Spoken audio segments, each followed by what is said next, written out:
Yo, what is going on, guys? It is Taylor the Fiend back again. And on today's episode, we have a story here for you today of a wife who confesses to cheating, but then her husband immediately kicks her out. Now, of course, she is back begging for forgiveness. So, this is the classic example of, oh, I cheated on you, but I didn't mean it. But please take me back because I don't want to have to pay my rent now. So let's jump into this story here. This is a 34-year-old dude. What you'll notice, guys, is a lot of the women who do this, they're kind of early 30s, right? When they're missing the streets, they're missing the chads, and so they do it typically around this time. So he says, I, a 34-year-old male, have been with my wife, who is 32, for almost 8 years, married for 5. So quite a long relationship by modern-day standards. He says, we were the couple that everyone looked up to, high school sweethearts, no real fighting issues. We had matching tattoos, the whole package. People said we were quote-unquote goals, and for a long time, I believed it too. We both had good jobs, no children yet, but we were planning to start trying this year. Again, I always find this so funny because it's like, women just leave having children until the last possible moment. You know, almost 35 years of age is knocking on this woman's front door. Okay, and now she's like, oh, I'm 32. Maybe I should start trying. I just love how this is always left as long as possible. Hilarious. He says, one Saturday night, she came home from a quote-unquote girls' night out. Always a good sign. Visibly shaken. I was watching a movie and offered her food, but she just stood there frozen. Then she said the words I'll never forget. She says, I need to tell you something. I messed up. My stomach sank. She confessed she had gotten intoxicated, flirted with some guy, and ended up hooking up with him. She said it was a mistake, that it meant nothing, and she came clean because the guilt was eating her alive. Okay, so let me just stop you there. The reason why the woman came clean is probably because the guy was going to find out anyway. She probably, failed to hide it from her friends. She probably knew that someone was going to tell him, or she probably hooked up with a dude that he knew, or something like that. Maybe it was his friend, whatever. But the reason why she told him is not because she felt guilty, right? If she actually cared and would have felt guilty, she wouldn't have done it in the first place. So that's first of all.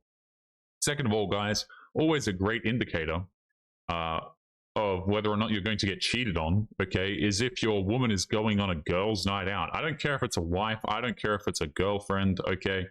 Girls' nights out are a recipe for disaster, and women cheat all of the damn time. Don't let anyone tell you otherwise, and this is primarily where they like to cheat.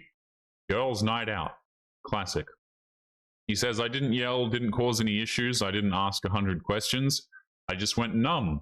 He turned off emotionally like a switch had been flipped. I looked her dead in the eyes and said, pack a bag, you're leaving tonight. She started crying hysterically, saying it was just one time, begging for me not to do this, but I didn't budge. I felt like a robot. She cheated, she broke the vow, and that was it for me. Good man. This is the way it should be handled. Fantastic stuff. He says, over the next few weeks, she tried everything. She texted me nonstop. She was calling my mother, even tried to get my sister on her side. She sent me long emails with poems, playlists, old photos, everything we'd shared. She thought if she just reminded me of our history that I would soften up, but I didn't, and I was completely done. This is crazy, right? Because at the same time, she's trying to rope this dude back into the relationship with all these things, poems and playlists and old photos. She's contacting this dude's mother and his sister to try and get them to come to her side. So at the same time, while she's trying to convince him to come back, she's essentially trying to, convince everybody that it's okay and they should be taking her side on this. It's ridiculous. He says, she begged me to go to couples therapy, and I agreed, not because I wanted to fix things, but because I needed help processing what happened. The therapist was good and I got a lot out of it. She kept trying to spin the narrative. It was a mistake. I was intoxicated. I love you. And I told her love isn't enough if respect is gone. I think that's fantastic. I don't know why this dude even went, though. I think couples therapy is stupid. really, really stupid, especially if your wife cheated on you. What's there to therapy about? Okay, what are we going to talk about? I never understand this. I think it's a waste of time, and this is time that you could instead spend talking to a lawyer and getting those divorce papers drafted up. I think that would be a far more effective use of this guy's time. He says, one morning I found a handwritten letter on my car windshield. It was pages long. She wrote about how empty she felt without me, how she was spiraling, how she would never forgive herself. She even said that if I take her back, she would essentially be a slave to him. No more nights out. She would cook for me and do all the house chores, listen to my every word. I could tell it was sincere, but sincerity doesn't undo betrayal. So first of all, if this dude takes her back, she's going to cheat again, no matter what kind of stuff that women try and bribe you with. They will always continue. This will happen again.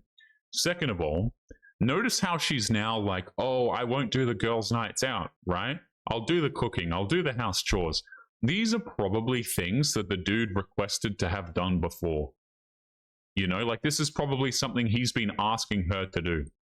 Maybe he was paying more of the rent, or maybe he was paying all of it, probably. I know most of the guys are essentially providers, okay? So this is probably something that he's rightfully requested of her previously, and now she's off. After she's cheated, now she offers these things. Oh, no more, I won't do girls' nights out anymore, too late, right? And this is why you should never put up with it in the first place, guys, is women know that this crap is unacceptable.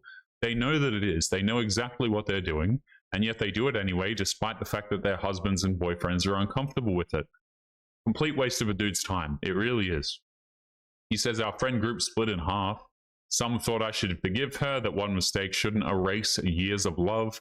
Others said I was right to leave, that cheating is a boundary that you don't cross. It was exhausting navigating all the opinions. I don't know why this guy's even navigating the opinions in the first place. I ended up going no contact with a few mutual friends, good stuff, who kept trying to push reconciliation. I didn't need an audience.